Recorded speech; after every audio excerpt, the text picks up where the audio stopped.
Dr. Yana Banks, it's so exciting to have you join me on our title For the Love of Science, which is something we both love, and we cross over as both St. Andrews alumni. All right, that's great.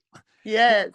Well, take a moment, just tell people a little bit about you because you've been highly recommended to have on the show. And of course, anyone who's a St. Andrews graduate has extra kudos from me. Oh, that's really nice. Thank you so much. I am a pediatrician in Gainesville, Florida. I actually retired a couple of years ago, and now I do volunteer pediatrics at the University of Florida Equal Access Clinic, among some other things. But I'm a 1978 graduate of St. Andrews Presbyterian College at that time. And it was a wonderful experience for me, being that I was so interested in science and it being an opportunity that was available to me at the time. So I'm very happy to talk about it. I'm very excited to talk about it. It was a wonderful time in my life. That's wonderful. And you came, I think, 78, I believe, is when I came. So we might have Right. passed each other somewhere in a hall and not even known it, you know? Probably so. You were Probably ignoring the crazy freshmen. Who knows so. at the time? But for people who don't know, St. Andrew's Presbyterian College at our time had several things that no one else had, and one was a tremendous science lab Yes, that was really recognized around the world. it And was. then there was a real commitment to diversity, including people with mobility issues. Yes. And that was something I love because I grew up in DC. So it was a perfect fit for me. And I also had some learning challenges. They'd work with people. There's so many pieces of gold there. But I really wanted to talk about our love of science Oh, because yes. that's Awesome. something that you said drew you to St. Andrews. And I'll let you just tell what was that a spark that got you into science and then ultimately led to St. Andrews. Well, I suppose the start of my interest in science was my father. He was a science and math teacher. I think he taught eighth and ninth grade in our little town of Reedsville, North Carolina, which is where I'm from. And he would always bring rocks home, and we would always um, look at the stars, and he would always ask me questions about how the body works and things like that. I think, and that's what kind of started me to be interested in science. Then I had a really wonderful science teacher in the ninth grade who did environmental science, actually, and she was very encouraging to me when the opportunity of the governor's school became available. And the governor's school was like a summer program for kids who were rising seniors, I think, in high school. And it was for people who were very interested in a lot of different areas. Actually, I wanted to go in music, but I wasn't as talented in music, and I did really well on the science test. So I was able to get into governor school as a science person. So that whole summer, we did a lot of science experiments and lectures, and learned a lot more about science as a way to see the world. And it was really interesting to me. I also love children, and I had always done a lot of babysitting. And so I wanted to combine the two. And actually, before I even got to St. Andrews, I knew I wanted to be a pediatrician. But and looking at all the different schools that um, was that I was exposed to, I guess, because I had a very close friend who was actually a recruiter for St. Andrews.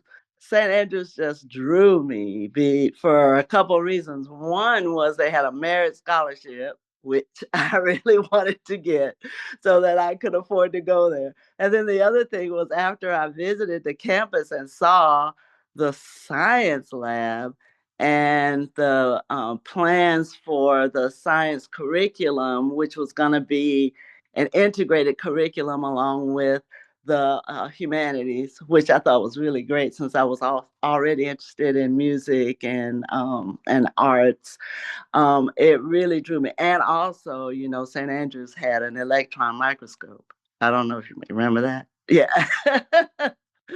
And that was like crazy back in those days because nobody had that. So it really drew me. And I wanted to be able to participate in those things because as an undergraduate, it would have been almost impossible to be exposed to the actual workings of an electron microscope, and just the lab, which was amazing. So that's what drew me to St. Andrews, and it was just a great uh, place to be, not only because of the lab and because of the microscope, which really drew me, but the physical plant. It was a beautiful place to visit, with the lake in the middle, and then the living arrangements on one side of the lake, and then all the academics on the other side of the lake. It made it a real beautiful place to be, and that was important to me, and it did contribute to making it a nice place to study, to do study. So those are the reasons I think that I was drawn to St. Andrews. And for those that may not know, St. Andrews was a school that was in Laurinburg, North Carolina, with a beautiful campus where the Yeah. academics is on one side. Then there was a lake in the middle, a causewalk that went across, and the dormitories. And it just created this wonderful place to be. And for me, growing up in DC, I thought, maybe I'd like to be maybe a bigger fish in a smaller pond than try to be a smaller fish in a big. Because I also got into Ball State University, that like Ah, 30,000 people or something yeah. as well. There were two places I applied. I'd gone to a National Science Foundation scholarship there through my Uh-huh. high school in holography, science, electronics, and acoustics and holograms or something. No, I Oh, ain't so mentioned that. neat. Our past of science amazingly overlap in so many things. Now, I was into the answers to the physical world, and you wanted the biological and physical. That's what I Yeah, say, which is really a great place to be. I The know. human beings are pretty important in this whole, I, whole scene. I know. I thought it was pretty important. And my father was saying that, well, with this kind of curriculum, this may be like the last time you actually get to delve into the humanities to the degree in the arts to the degree that you want before just going off into basic science and then into medical school. So it was great because with the St. Andrews curriculum, you were encouraged to combine the two, which later on in life made such a difference for me, in relating to people and patients and stuff. But it was a great environment to do that. And then after getting there and meeting the professors, I don't know if you had any of these people, but I loved Dr. Somerville and Dr. Wetmore and Dr. Klaus and Dr. Styron.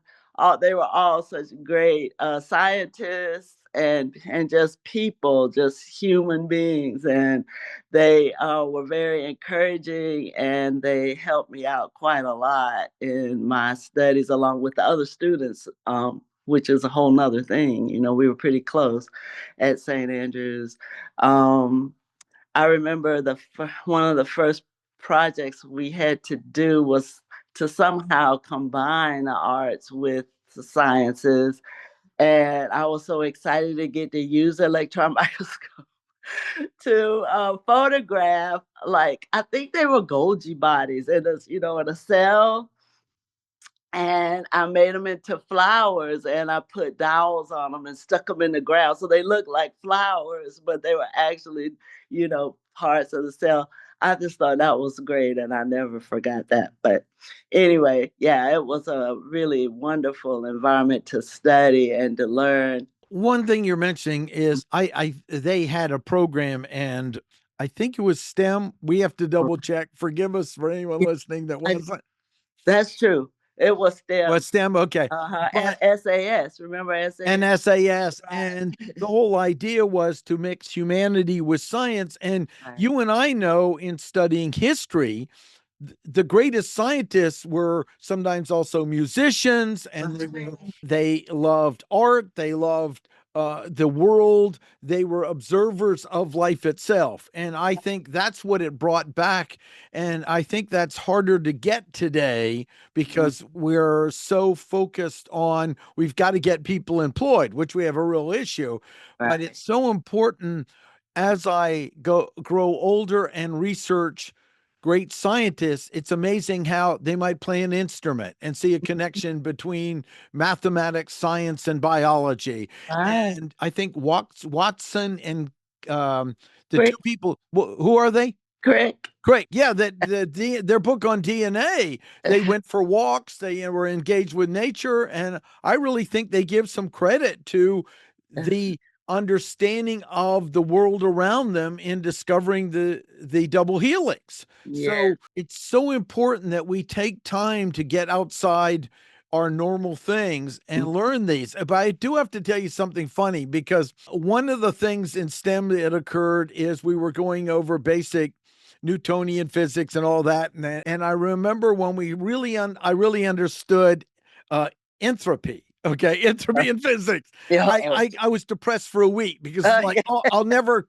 Why do even I clean my room? But that was part of the beauty of it, wasn't it? Because they Yes. encouraged us to make it a experiential Right. understanding. And when you get an experiential understanding and grab a science, it's a richness to your life that's hard to give words to. That's true. That's true. I agree with you. I think the experiential aspect of it was real important at St. Andrews. I do. And also the critical thinking, because they didn't give you all the answers. And a lot of times they didn't give you an answer, but you have to figure it out. And you'd have to rely on your experience with other problems, in order to figure out what the answer might be to this one. And that's been very helpful throughout my life, seeing things as a journey and not as like, everything is the end. You know, that's been very helpful to me. And I think St. Andrews helped me with that, just, questioning things and not accepting everything at face value, at least. Yeah, I want to say, which I mentioned before, if you thought you were going to kind of kiss up to the instructor and be on their side, they would take the opposite side right in front of you, That's wouldn't they? It's like, you're not getting away with that. I smell that a mile away.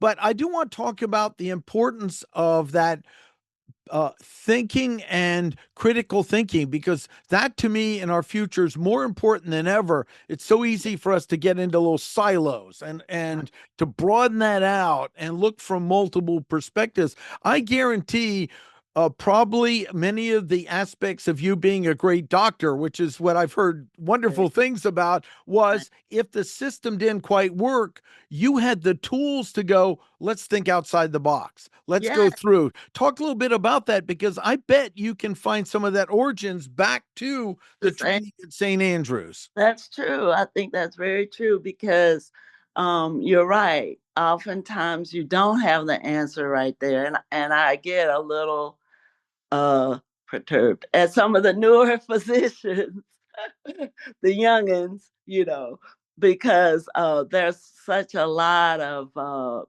there's so many quick answers now, and there's so many medications now, and there's so many symptoms that they treat sometimes just based on the symptom and not trying to figure out, well, why does that, why are they feeling this way, or maybe that might have something to do with their mood along with a physical problem, or what's going on in the family, or, all kinds of things like that. I think St. Andrews was very helpful in making us more curious about things.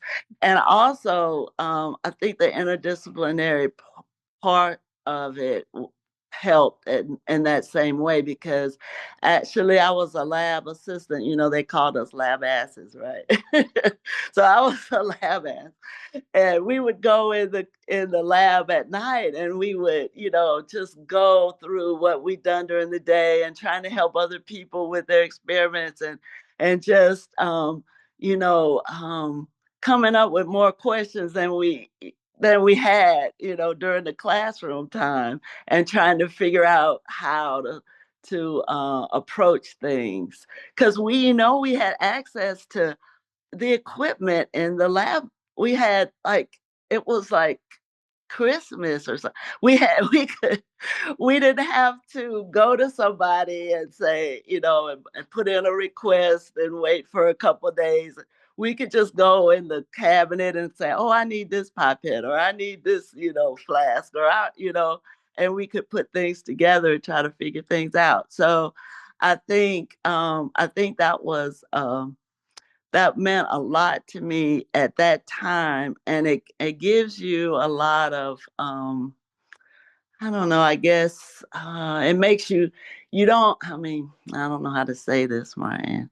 It's like you don't feel like you have all the answers, but it makes you feel like maybe I can figure out something. Or maybe if I don't know, I can find out. I can ask someone. I can read more. I can, it makes you feel, I guess, like not so upset that you don't have the answer at that time.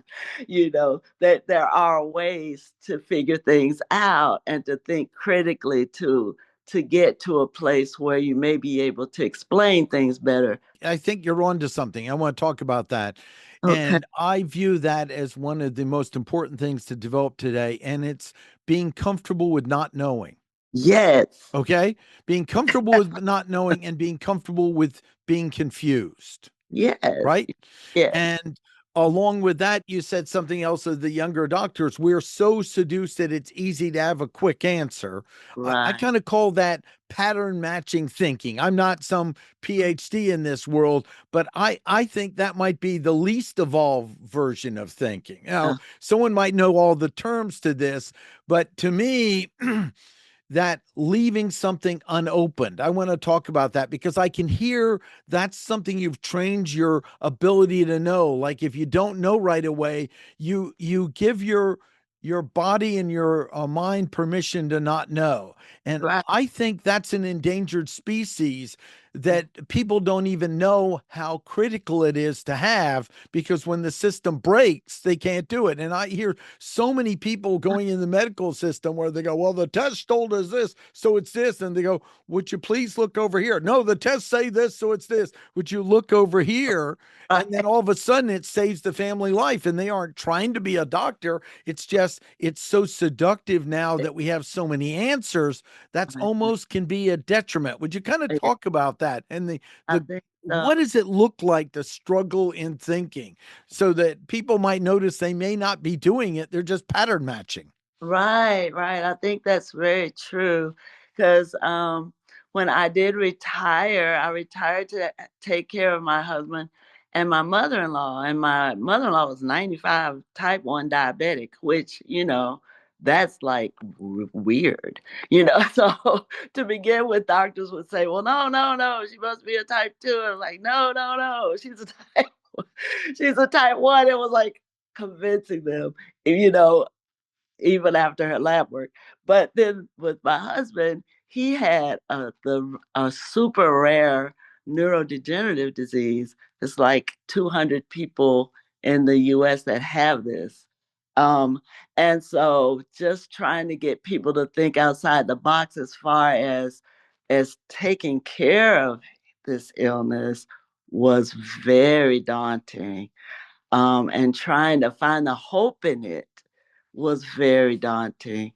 Um, and so I feel like being able to think outside the box was really important to my whole family's sanity, because we all are outside the box thinkers, I guess.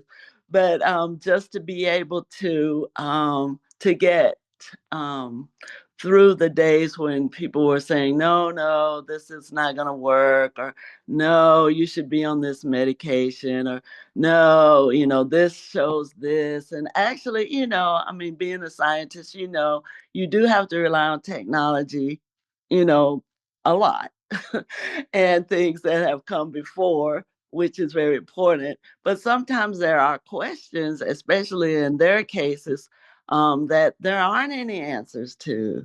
So you have to be able to think outside of what everybody already knows. You have to be able to put things together, maybe in a different way, in order to get healthier.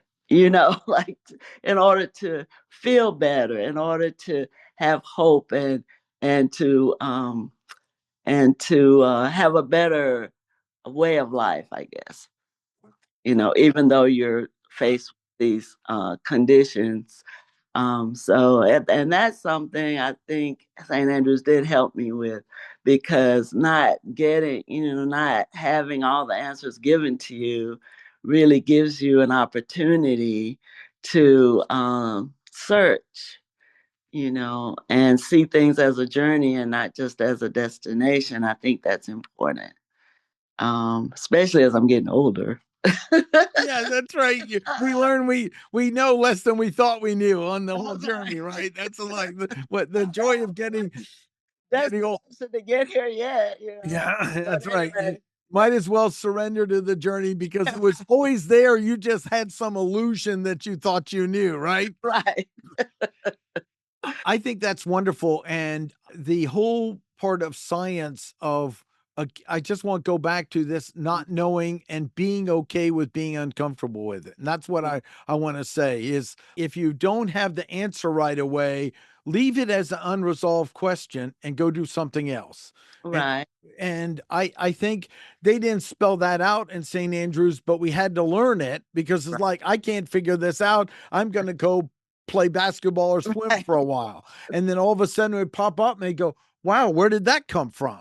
And Right. if you Or don't, I'm gonna go walk across the lake. A lot of times I just go across, I go on the causeway and walk across the lake, and see someone who, one of my friends, or, someone who, you enjoy being with, or, and, there are lots of things you could do in the meantime.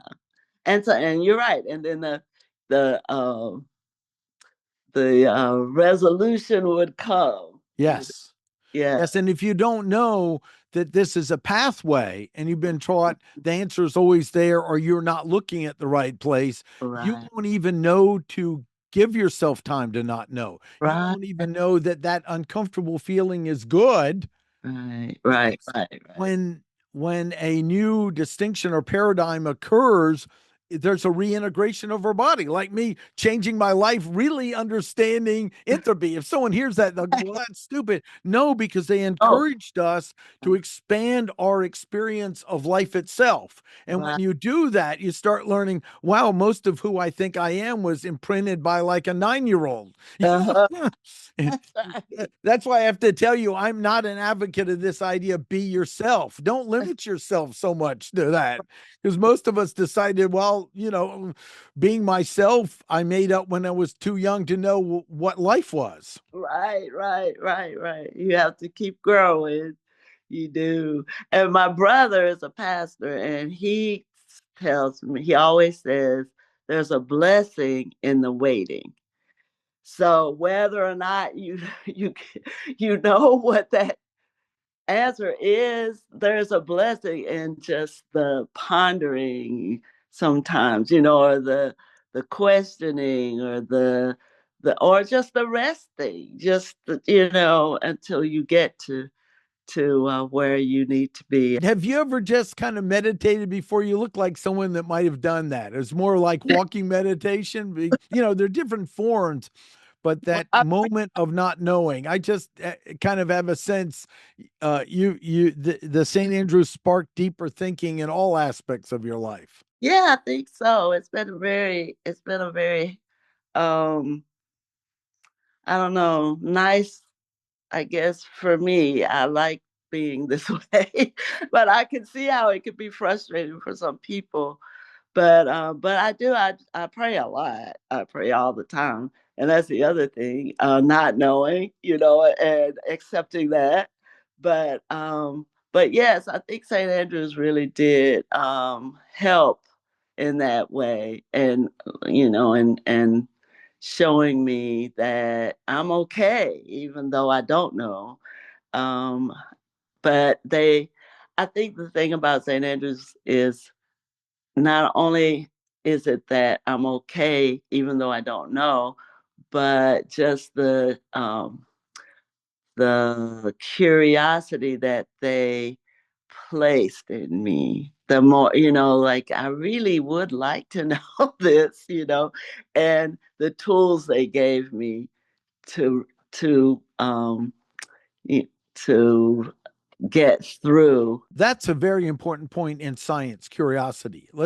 I want to talk about that because I think curiosity can be maybe adjunct to just being critical, and not that Right, there aren't times for being critical, but right. curiosity often gives us more power in things. Like I wonder why I'm drawn to those cookies downstairs so much. How am I doing this? What's going on? Oh, maybe Yeah. I can keep them out of the house. But that the important is, I think of compassionate curiosity, and I've struggled with both kind of a dyslexia and ADD, and realized I had to develop another observer. I call it a compassionate observer for Oh. the passing of time. Uh-huh. But if I made it a critical observer, then it's almost like my unconscious would hide things from me. Oh. And I'm thinking of this being connected to the scientific process, because really, in the scientific process, what you have is a situation where you need to be okay if it's right or wrong, don't you? Yes. So you have to have a curiosity where you're attached to exploring the truth in that experience more than one position. Right. That's right. You have to be comfortable with the outcome. You have to be, if you're a curious person, then the outcome may or may not be what you're searching for sometimes. But if you are, then yes, if you follow the scientific method, and you've done things the way that you should, then the outcome you you just have to accept. And then the other thing is sometimes there's more than one outcome. So you gotta accept that too. um, but it's I think it's really important not to be too dogmatic about things, and too worried, or you know uh about things, but to try to keep an open mind, and to accept what the outcome is, or outcomes are. I could just talking to you a brief bit. I bet you have countless stories of being a pediatrician where Yeah. they were stuck and you said, "Let me think on that." And you came back with the answer. Can you think of those? Because I know you're probably not someone to wave your own flag, but I guarantee that's probably happened quite a bit in your time. And that's that, let Mhm. me not know this for a while. Right. Let me not know this. Actually, I tell you, someone else who helped me with that was Dr. Samuel Katz, who was the chairman of pediatrics at Duke, and who, as a medical student, helped develop the measles, mumps, rubella vaccine. Right. And I was out in rural North Carolina because I did a National Health Service course, because, of course, I couldn't pay for medical school either. But I did that out there, and it was about 60 miles from Durham. And he would call me and say, I'm here. If you need me for anything, just call me. And sometimes I would call him about questions I had, and he didn't have the answer, and I'm like, okay. And he'd say, well, together, let's, go through this. And so, yeah, so that kind of actually, along with St. Andrews, along the way, it was like, okay, so this, my St. Andrews experience is validated, these people who I respect don't always know the answer either. But I think in pediatrics, it's very interesting because, our patients are from 0 to 21 usually. And oftentimes I've seen doctors talk to parents to get most of the information even if a child's able to talk, right? And one thing that has happened to me actually recently um, was I had some students because I still teach students, and we were seeing a child who had a nodule in his neck. Well, actually, it was back behind his neck, and it was tender. And he was 8 years old, and he had had this knot there for about a week, and it was hurting. And the student had gone in and taken a history and everything, and it was, a pretty good history for a second year. It was pretty good. And so then I went in and saw this knot. And so then instead of talking to the mother, I asked the child, why do you have this knot on your neck?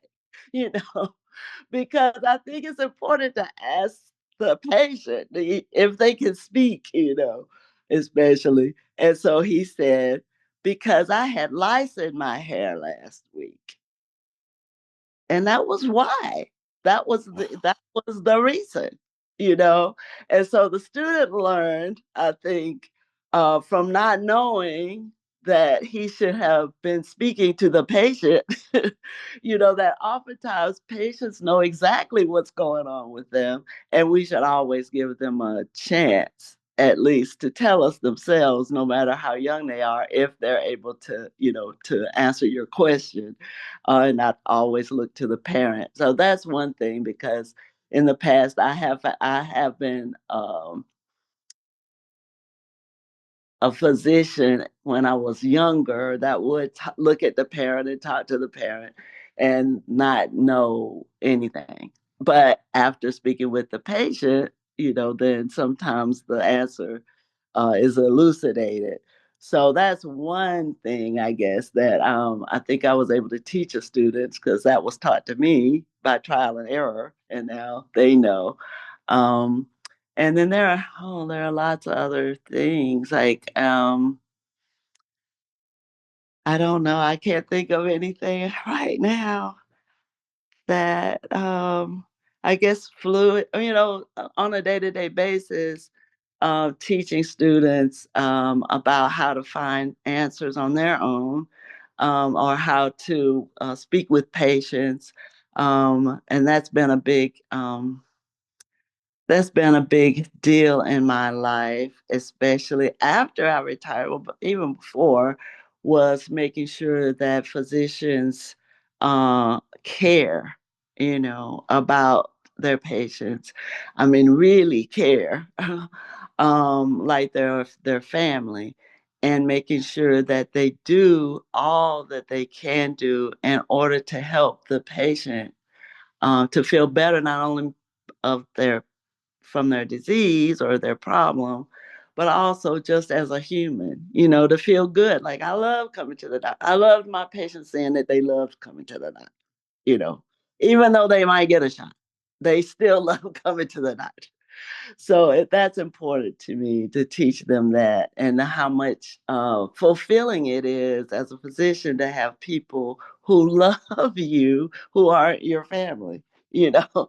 Um, So I guess just treating people well, um, as you go about trying to figure out what's going on with them. I think that's wonderful. And I think another thing that some doctors are realizing is the importance of looking at the whole system. You know, what is the family environment? I Uh, mean, because what I've learned over the years is sometimes like panic attacks can create physical phenomenons in oh, people. And what's going on with the family? The other thing that I've learned more is the impact of all types of subtle nutrition and things. You know, yeah, we have so many foods now that are depleted of core right. nutriments Nutrients, right. that that can be it. I just had a little thing where I had I guess a magnesium deficiency that Oh, created a oh, cramp and it was not enough, you know, oh, oh, and so I think the best doctors, I think, in the future are going to start having to look at both wellness, yeah, both the whole system, mm, both nutrition and the environment. that's right. And knowing some medical people who are trained in often Eastern methods as well, Mhm. their lives seem more fulfilling because that's what they do by nature. Right, You see, right. so I think what I love you're talking about is caring about the patient has a personal value here, has a Mhm. gift to you as a doctor. And I think that's the wonderful thing you brought up. It makes your life more meaningful with it. Now, you have to also develop the muscle to be able to detach when you can't control things. And I think that's probably when your faith kicks in. Yeah, As that's well. But that I think that's an excellent point of that would be a very important place is how do we get to that point where we can see whole systems? Because I've met doctors where within the first 10 seconds, they're identifying what script they should write you. And I'm going, I really don't want to go there first. In fact, I have to tell you, someone mentioned maybe one day they'll look back at how we automatically give prescriptions like we look back at the leaching of blood right. from, I just thought, as someone who fought for my parents' well being so Yeah. many times and said, what if we don't give them? Well, they might not live an extra month. Yeah, but she's lost her whole personality. Can we? I'll take responsibility. Get her off that. You know, Uh-huh. it's like Right, I right. care about quality, not quantity. And it's Quality. amazing how many times I had to put the foot down and go, do I need to sign something? Uh-huh. Where I was the power of attorney, where you're off the hook for giving her two more drugs that might extend her life a month, but Uh, give her all these side effects, right, right. I totally agree with you. Yes, I've been through that myself. I know. Yes, it's so true. It's so true. It's so important to look at the whole person. And it's harder now than it was when I started because there are so many subspecial Right. Well, subspecial. well, because the money's in it. Med school costs so much, a subspecialty probably generates more run. You got to That's pay off the debt. So I think, so that's kind of hard. But then the other thing too is, they want you to see so many patients and so much time, and that's just been really that's been a detriment, I think, to medicine because I have a friend and we always say no one can make us be bad doctors. So if they say we only have 15 minutes, that's too bad. We just have to take the time that we need, and just try to eat it up on the other end. But that's true. Oftentimes, you don't get that whole patient evaluation. And I think it's a lot has to do with, them wanting you to see so many patients in such a small amount of time and you have this problem and so we'll give you this medicine or make you feel better, but why do you need this it not getting into the why or the how is this going to interact with the other things, not only the other medications you're taking but the other things that you enjoy doing in your life. If you like to take a walk every day and your blood pressure medicine makes you dizzy, then what? What you or if there's so many different things. It is so important to try to integrate the person into the care that they're receiving. Um, I think that's very important. And I think in getting back to St. Andrews, I think that they helped me to think of that whole person because they thought of us as whole people um, that are interested in more than just, inorganic chemistry. Which of course I wasn't that interested in that, but still, it was. We also had to know about a theater. Had to take a theater class, and singing and all those different things. So, And poetry, go long oh, days, right? And yeah, history that's and right. mine was one of the other teachers for me was Dr. Rowland because he was the Oh, science right, Dr. Rowland, I remember. Yeah, and I had a contract major in math computer science. In fact, I met at the last alumni gathering someone who also had a contract major with math computer science. It was so exciting to see. that's so neat. Yes, yes, that's really. But we had one of the first computers. It was a That's right. PDP-11 on site, and not many schools had that. That's right. I was trying to explain that to my son, who, you know, and he's like, "So what did y'all do?" Yeah, that's right. Before We had to, computers, we we had to talked to dig. each other. We Right. enjoyed watching birds fly over, and we had better communication skills. And I don't mean to be tough on young people there, but because you had to talk to somebody, I don't. Yeah, That's true, but we did. We had the first computer. That was also amazing to me. All of that yeah. stuff was so amazing to me. It's true, yeah. But it was a really wonderful time for me and science. And you can see how it built a foundation that led to a beautiful career that helped many It's young people. And now you're retired and giving back. That's so wonderful because fun. that is fantastic. What a rich experience for you to do. Yeah. Thank you. It's been a great ride. And I still enjoy seeing the kids and the Well, students.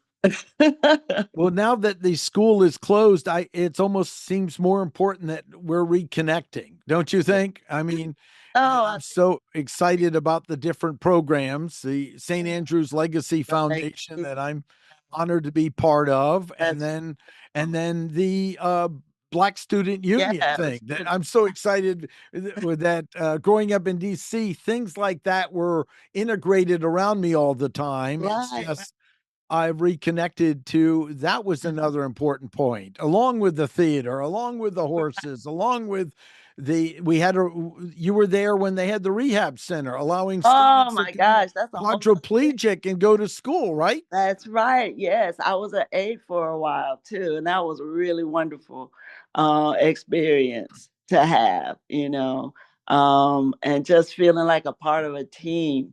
We felt like I don't know. It was just a really good way to come from high school and to Yeah. go on after college. To have these experiences that were very amazing, I guess, at the time for a college to have. I think.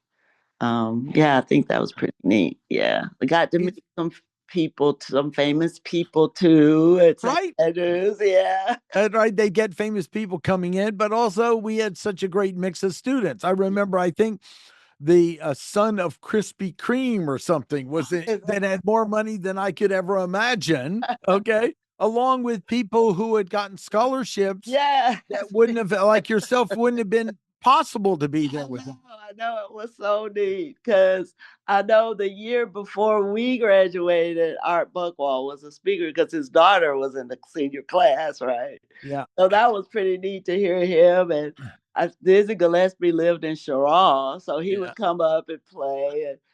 And I picked up Julian Bond from the airport, and there were like so many uh, fun, I guess, experiences that we had while we were there in the gospel.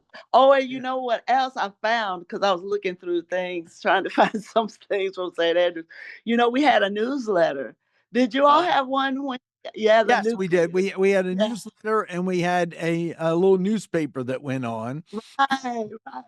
The nucleus. So it had all the science happenings in there. Yeah, in the So that area, was and neat. of course, Rooney Kaufman. That's Yes. the legendary. We got his picture book out, but I'm Yeah. poor Rooney. I make the joke he must have been around formaldehyde so much he looks the same when I first Right. got there as he does today. That's my joke with poor Rooney.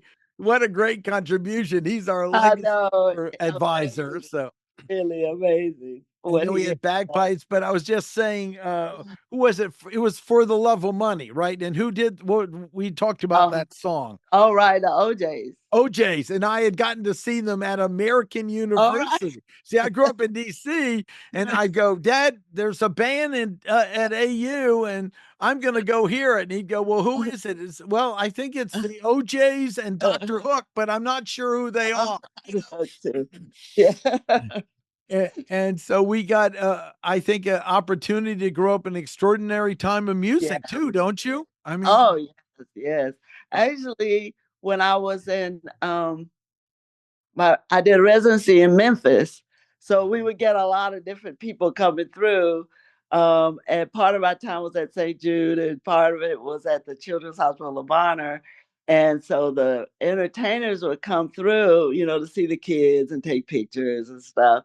And so Prince came, wow. and yeah, he gave us all tickets, and this little boy was like this big Prince.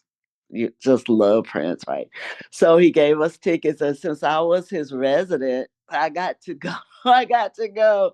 So we got to sit on the front row and get stuff from Prince and everything. It was really fun. Yeah. Well, DC, the music, it was interesting. It was kind of rock, but also Motown was a big deal Oh, with my yeah. peers. And so Right. I don't know if you're Bill Withers, Yeah. Remember? Yeah. Al Green, Oh, yeah. Al Green was yeah. and so many of those Mhm. musicians now. There's like almost nothing that holds a candle to what they did, So and they did. Marvin Gaye, and Yes. but I mean that was music playing then, and it was like Mhm. it was funny because I think I got the Doors and Marvin Gaye or something an album. Oh, yeah, yeah, But they some were of both. that, but I do have to tell you from DC, a group that I didn't know as much about that appear was, had you ever heard of a group called Parliament or Oh, yes, okay, Funky well, Town. Yeah. I was critical of them because it's like, well, that's not as good as Motown and all that. When I went through the African American History Museum, they were like cornerstone in pioneers in Yes. history. And Yeah. a peer that I went to high school with, his interview, I've done an interview with him. He was a fan of them. He became an attorney and became a volunteered attorney work for them. My So, goodness, George it's Floyd. really exciting Yeah. to see how in Uh-huh. reconnecting through our lives, like uh, Yeah. I noticed Yeah. something that I hadn't seen before and appreciated things that I haven't seen before. So it's Yes, we yes. are blessed to live through an extraordinary I think time in so. history, don't you think? I think so, yes. I think so. Absolutely. What is your I know this is a tough question, but what is your wisdom for people around science and the importance of learning something more about it and in the personally, because I think you really hit the nail on the head of the personal gain of getting to know more about science, getting to know more about things you don't know and the world around you. I'd love to hear your advice for people with that of any sort. Oh, I think now it's really important because there's so many voices out there and a lot of misinformation. And so I think it's so very important for just the average person to seek out what is true, you know.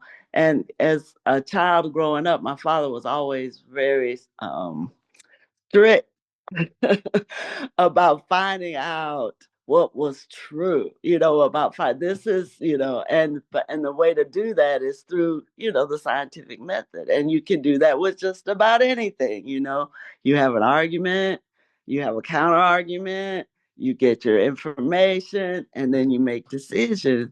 But I think right now it's really hard because there's so much information, first of all, and a lot of it isn't true, and how to find out and have the wisdom, I guess, to know the difference between what is true and what is not, or at least what is closer to the truth. Because a lot of times we don't know exactly, but as far as seeking out things that have been researched, peer review things, trying to find, you know, um, what seems closest to the answers that you seek, or at least based on what you know already to be true, what may be closest to the truth, or getting to the truth.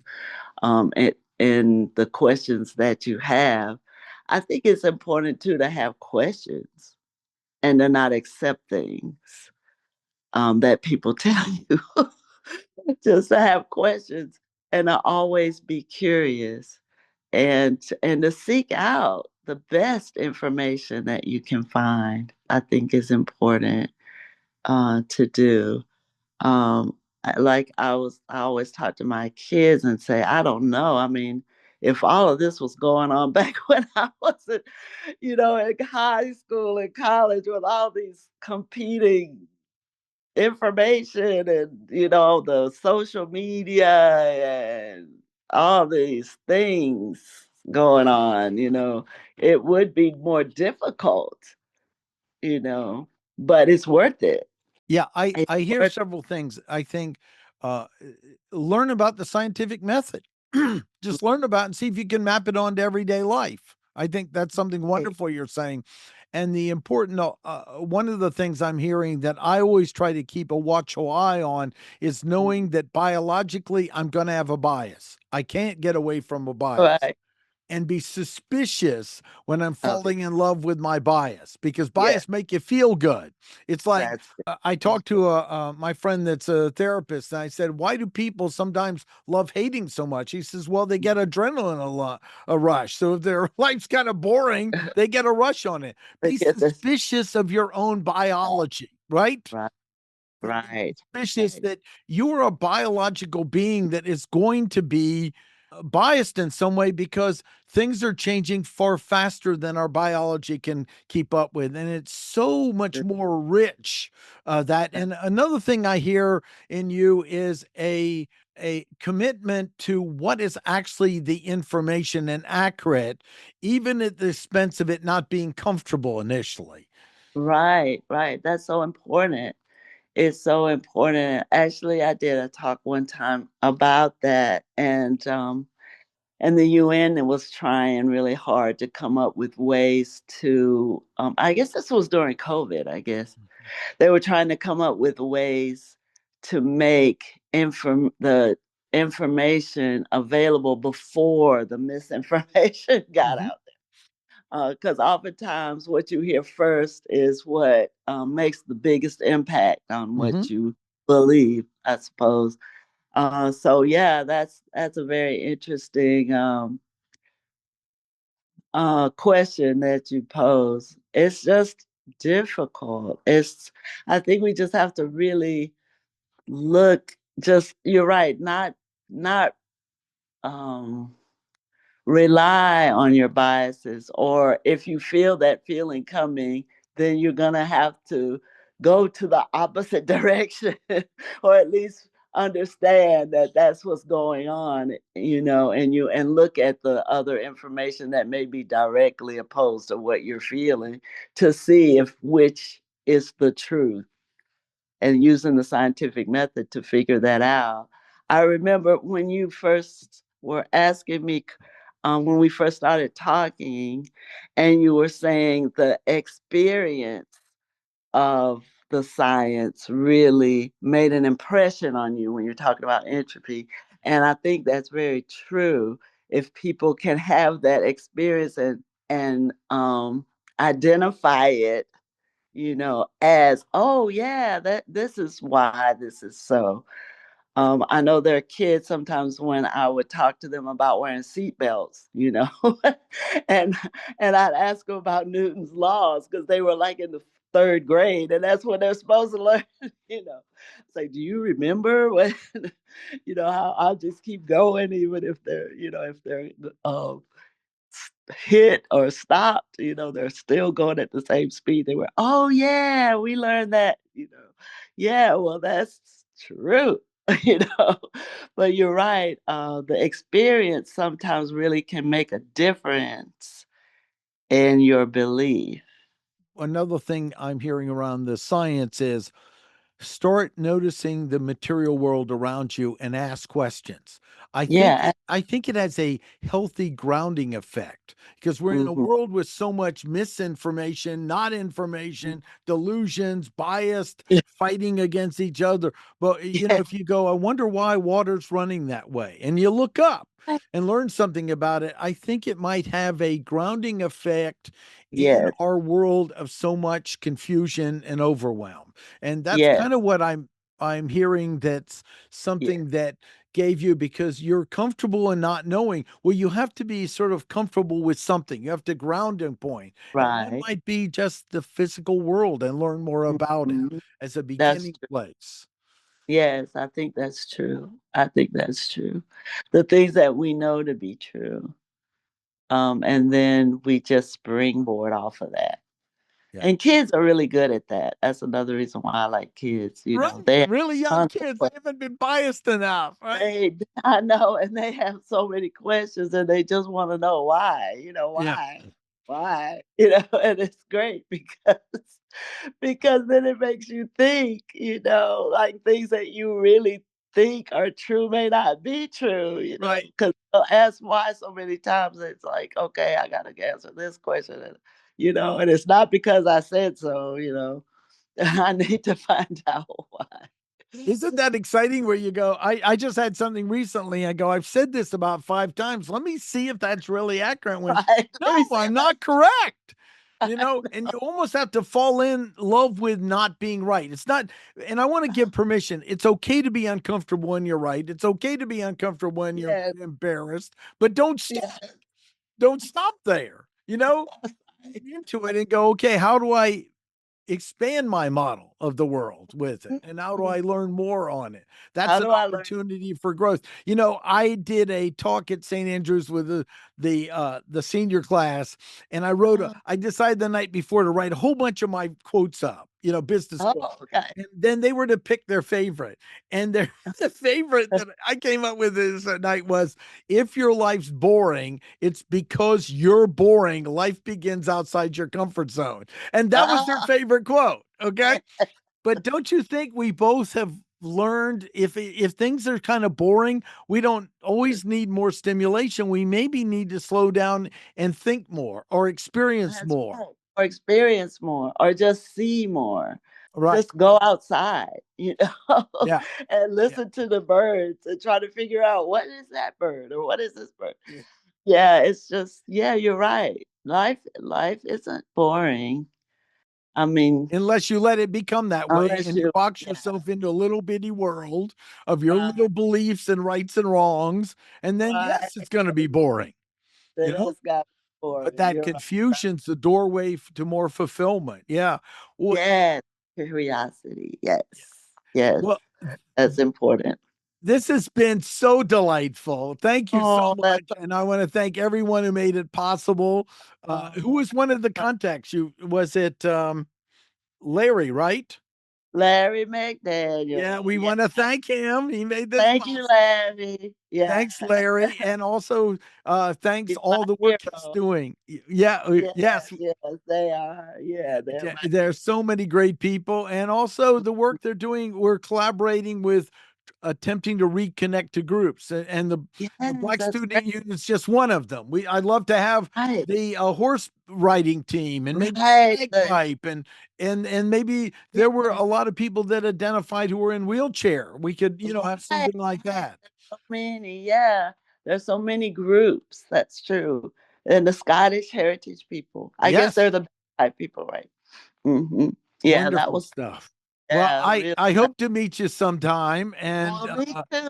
Yeah, alumni weekend. oh, So I'll I be hope. there. Okay, All that's coming right. up in April. So, and I Yeah. recommend this is a great way to reconnect to people. Yeah. It's funny. It's almost like tragically with the closing of St. Andrews. Some of us, it's opening up new doors, isn't it? Like, Yeah. hey, Yeah. oh, it's up to us to keep what that meant alive Yeah. now and Yeah. step That up was with it. You know, fun.